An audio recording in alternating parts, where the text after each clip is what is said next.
नमस्कार, SBT news में आपका स्वागत है। पेश है आज 26 फरवरी 2025 बुधवार शाम 7:15 बजे राजस्थान की बड़ी खबरें। केंद्रीय पेट्रोलियम एवं प्राकृतिक गैस मंत्री हरदीप सिंह पुरी ने बुधवार को कहा कि भारत पेट्रोल में एथेनॉल मिलाने के अपने लक्ष्य को बढ़ाकर 20% से अधिक करने पर विचार चल रहा है। उन्होंने कहा कि इस पर विचार करने के लिए नीति आयोग के तहत एक समिति गठित की गई है। एडवांटेज असम 2.0 व्यापार शिखर सम्मेलन में पुरी ने कहा कि 19.6% सम्मिश्रण पहले ही हासिल किया जा चुका है।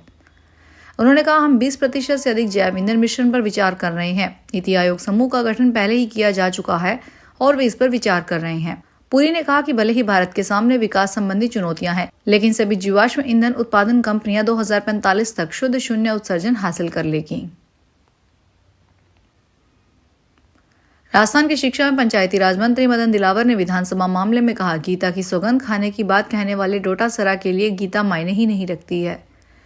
डोटासरा को ईगो छोड़कर माफी मांग लेनी चाहिए थी। डोटासरा तो कहते हैं कि अयोध्या में भगवान राम का मंदिर नहीं बनने देंगे और बन गया तो तोड़ देंगे। अब ऐसे में उनके लिए गीता क्या मायने रखती है। डोटासरा तो भगवान राम और कृष्ण को नहीं मानते हैं। दिलावर ने कहा कि मेरा बैठक में तय हो गया था कि डोटासरा माफी मांगेंगे। निलंबित सदस्यों को सदन में नहीं बुलाते, लेकिन स्पीकर की सहृदयता देखिए कि उनको विशेष स्वीकृति दी। हर हर महादेव बम बम भोले जैसे जयकारों से राजस्थान के शिवालय सुबह से गूंज रहे हैं। महाशिवरात्रि पर मंदिरों में भीड़ उमड़ रही है। जयपुर, जोधपुर, अजमेर, उदयपुर, कोटा, सीकर सहित सभी जिलों में शिव मंदिरों में जलाभिषेक का सिलसिला बुधवार तड़के शुरू हो गया था। जयपुर के ताड़केश्वर मंदिर, झारखंड महादेव समेत अन्य मंदिरों में सुबह से ही जल लेकर श्रद्धालु कतारों में लगे थे। झारखंड महादेव और ताड़केश्वर मंदिर में 2-2 किलोमीटर लंबी लाइन में बम बम भोले के जयकारे लग रहे थे। पांडवेश्वर महादेव मंदिर में आने वाले श्रद्धालुओं को नर्मदेश्वर शिवलिंग भेंट किया गया। 5000 साल पुराना यह मंदिर विराट नगर के पंचखड़ी पहाड़ी में है। इंदौर के कपड़ा व्यापारी का राजस्थान के जयपुर में अपहरण हो गया। एरोड्रम इलाके में रहने वाले व्यापारी पवन जैन की पत्नी ने पुलिस की इसकी शिकायत दर्ज कराई है। महिला का कहना है कि पति ने फोन से अपहरणकर्ताओं से 3 लाख रुपए की फिरौती मांगी है। पुलिस ने FIR दर्ज कर मामले की जांच शुरू कर दी है। जैन की पत्नी आरती मंगलवार को थाने पहुंची। पुलिस को बताया कि पति पवन जैन 19 फरवरी से जयपुर गए हैं।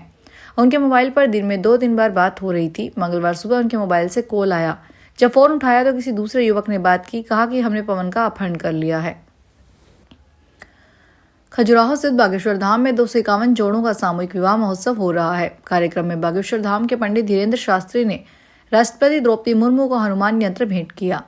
इस दौरान मध्य प्रदेश के राज्यपाल मंगूभाई पटेल और मुख्यमंत्री डॉक्टर मोहन यादव भी मौजूद रहे।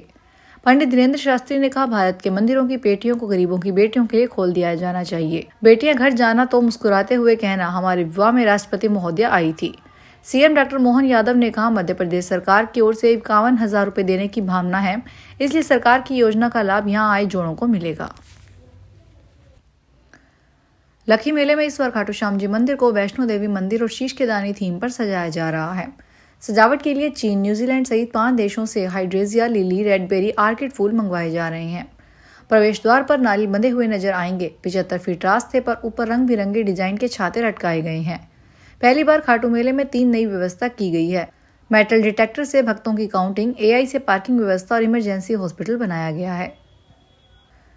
जयपुर के मानसरोवर में बन रहे परशुराम ज्ञानपीठ को लेकर बुधवार को महत्वपूर्ण समीक्षा बैठक हुई। उत्तर प्रदेश के पूर्व उप मुख्यमंत्री और राज्यसभा सांसद डॉक्टर दिनेश शर्मा ने विप्र फाउंडेशन के पदाधिकारियों के साथ बैठक में इस केंद्र के विषय पर चर्चा की।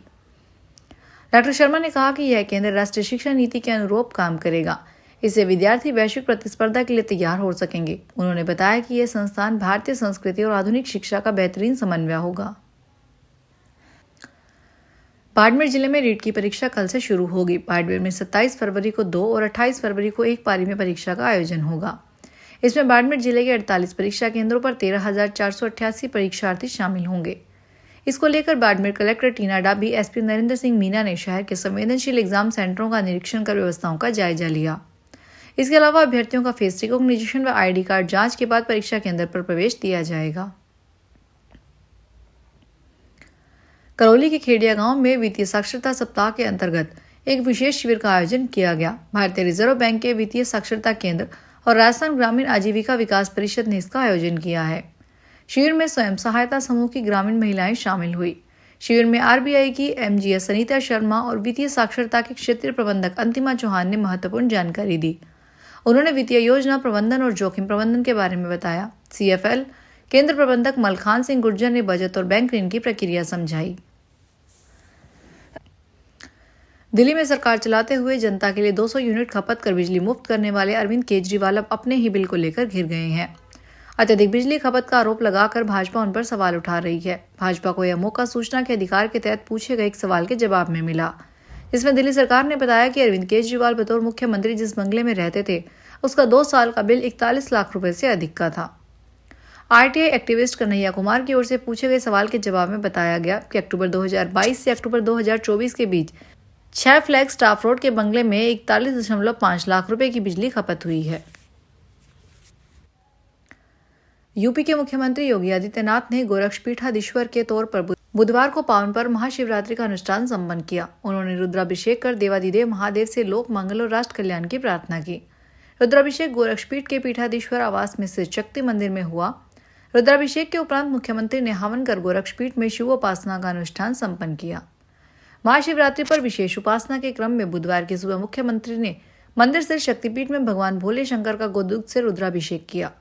मठ के पुरोहित एवं वेदपाठी ब्राह्मणों ने शुक्ल यजुर संहिता के युद्राध्याय के महामंत्रों द्वारा रुद्राभिषेक का अनुष्ठान पूर्ण करवाया। पंजाब विधानसभा में कैबिनेट मंत्री अमन अरोड़ा द्वारा शंभू बॉर्डर खोलने का मुद्दा उठाने के बाद शाम को जालंधर के उद्योगपतियों ने मुख्यमंत्री भगवंत मान के समक्ष मुद्दा उठाया। मुख्यमंत्री के सरकारी आवास पर हुई बैठक में उद्योगपतियों ने शंभू बॉर्डर बंद होने की वजह से उद्योग व व्यापार बंद होने का असर का मुद्दा उठाया। इस दौरान उद्योगपतियों ने मुख्यमंत्री को मांग पत्र सौंपा है। उद्योगपतियों ने कहा कि पंजाब भौगोलिक रूप से जमीनी सीमाओं से जुड़ा राज्य है और किसान आंदोलन के कारण शंभू बॉर्डर पर यातायात ठप होने से व्यापारिक गतिविधियां बहुत प्रभावित हो रही है। पंजाब में कांस्टेबल से लेकर अब DSP को पुलिस हेडक्वार्टर के अंदर जाने की विजिटर स्लिप लेनी होगी। बिना विजिटर स्लिप के पुलिसकर्मी या आम नागरिक मिला तो अटेंड नहीं किया जाएगा। इसके अलावा जो भी अधिकारी बातचीत करता पाया गया तो वह जिम्मेवार माना जाएगा। विजिटर स्लिप के आदेश DSP हेडक्वार्टर P अभिनंदन ने सभी यूनिट इंचार्ज को जारी कर दिए हैं। जारी आदेश में कहा गया है कि पुलिस हेडक्वार्टर की सुरक्षा को मजबूत करने के लिए कदम उठाया गया है। कांग्रेस ने दिल्ली की आबकारी नीति पर नियंत्रक एवं महालेखा परीक्षक की रिपोर्ट विधानसभा के पटल पर पेश करने का स्वागत किया है, लेकिन कहा है कि इसे सार्वजनिक कर लोक लेखा नीति से इसकी जांच कराई जानी चाहिए। कांग्रेस के अध्यक्ष देवेंद्र यादव तथा वरिष्ठ नेता संदीप दीक्षित ने बुधवार को पार्टी मुख्यालय पर संवाददाता सम्मेलन में कहा कि सरकार ने कैग की 14 में से एक रिपोर्ट ही विधानसभा के पटल पर रखी। इसमें साफ है कि शराब नीति घोटाले में भारतीय जनता पार्टी शामिल है, इसलिए रिपोर्ट को सार्वजनिक कर इस घोटाले को सबके सामने लाया जाना चाहिए। राजस्थान के उदयपुर में नेशनल मेडिकोज ऑर्गेनाइजेशन की ओर से 2 दिवसीय राष्ट्रीय सम्मेलन का आयोजन 1 मार्च से होगा। सम्मेलन के अध्यक्ष डॉक्टर राजेश मलिक ने बुधवार को यहां बताया कि इस 44वीं राष्ट्रीय कॉन्फ्रेंस में देश भर के करीब 2000 प्रतिष्ठित और प्रशिक्षु चिकित्सक शामिल होंगे, जो चिकित्सा क्षेत्र में अपने अनुभव साझा करेंगे। उन्होंने कहा कि कॉन्फ्रेंस में NMO द्वारा भारत के अपने संपूर्ण कार्य क्षेत्र का विस्तृत विवेचन किया जाएगा। फिलहाल इस बुलेटिन में इतना ही, फिर हाजिर होंगे बड़ी खबरों के साथ।